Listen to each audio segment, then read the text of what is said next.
It was dark when we limped to Calcutta Harbour after a particularly vicious storm around the Bay of Bengal. I wanted to go ashore because that's the first thing a sailor thinks of. So I hailed a cab and went into what I would call some of the brighter areas of the town.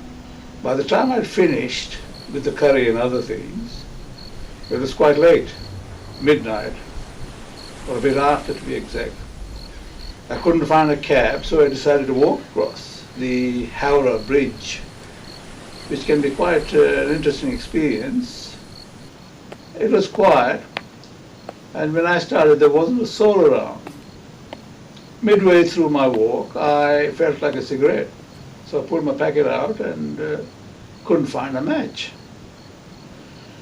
And then I saw this character quite close to me, and I went up to him and asked him for a light. I said, "Excuse me, do you have a light?"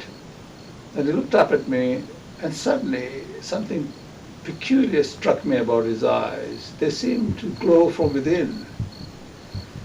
And I couldn't quite place it, but I felt a sense of unease, and I felt suddenly quite cold.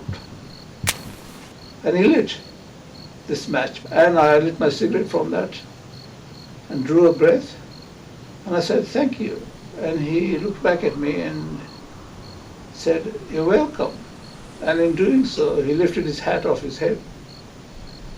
And when I looked at his head, there was no head, there was no top. There was just that rim around the head, and inside it were the most vile things I've ever seen. Terrible creatures, snakes and asps and blue lights and all kinds of terrible, terrible, frightening things. I couldn't take my eyes away for a second. And then I broke away and ran. I ran for my life. I ran because I was compelled to run.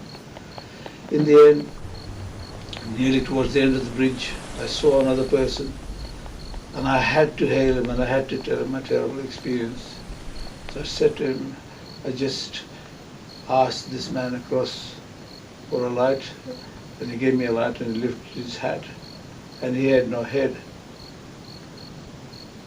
And he lifted his head up and said, "Like this?" And he had no head either. And I don't know how I made my way back to the ship. All I remember is getting there and being helped across the gangway by the quartermaster on duty.